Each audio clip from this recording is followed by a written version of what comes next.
मेरे पास एक इन्वर्टेड कोन है और इसमें पानी भरा हुआ है अप टू द ब्रिम, और इसकी जो हाइट है वो 8 है और रेडियस 5 है। मतलब इसका जो रेडियस है वो 5 सेंटीमीटर है और जो इसकी हाइट है वो 8 सेंटीमीटर है। पानी ऊपर तक भरा हुआ है। अब हम इसमें क्या डाल रहे हैं, लेड शॉट्स डाल रहे हैं। जब हम यहाँ पे लेड शॉट डालेंगे और हर एक लेड शॉट का जो रेडियस है 0.5 सेंटीमीटर है। मुझे एक चीज बताना, पानी जब अगर ऊपर तक भरा हुआ है और मैं उसमें लेड शॉट डाल रहा हूँ तो पानी बाहर आएगा, और कितना पानी बाहर आएगा, जितना उन सारे स्फीयर्स का टोटल वॉल्यूम होगा उतना पानी मेरा बाहर इकट्ठा हो जाएगा। यस और नो, यहां तक मेरी बात समझ आई? तो वो कहता है ईच ऑफ स्फीयर जिसका रेडियस 0.5 सेंटीमीटर है उसको ड्रॉप किया है वेसल में और 1/4 ऑफ वाटर फ्लोज आउट। जितना भी कोन का वॉल्यूम है उसका 1/4 पानी बाहर आ गया। Volume of water flows out कितना है? 1/4 वॉल्यूम ऑफ कोन। क्या इतनी बात समझे? अब ये पानी बाहर किसकी वजह से आया है? Lead shots. कितने लेड शॉट्स की वजह से? नहीं पता। Find the number of lead shots. Let the number of lead shots B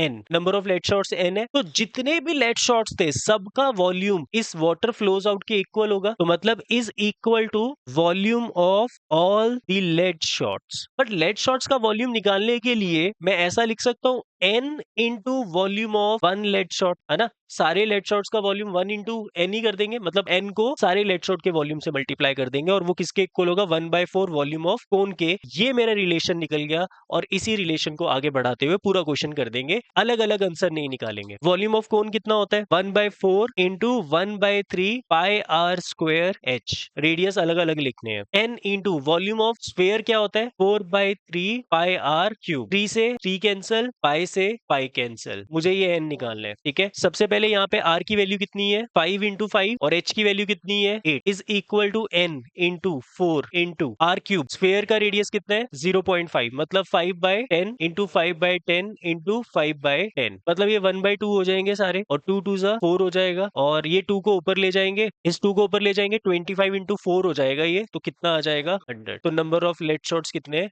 100। समझ आया? ये वाला रिलेशन समझ आया? मेन ये वाला रिलेशन है।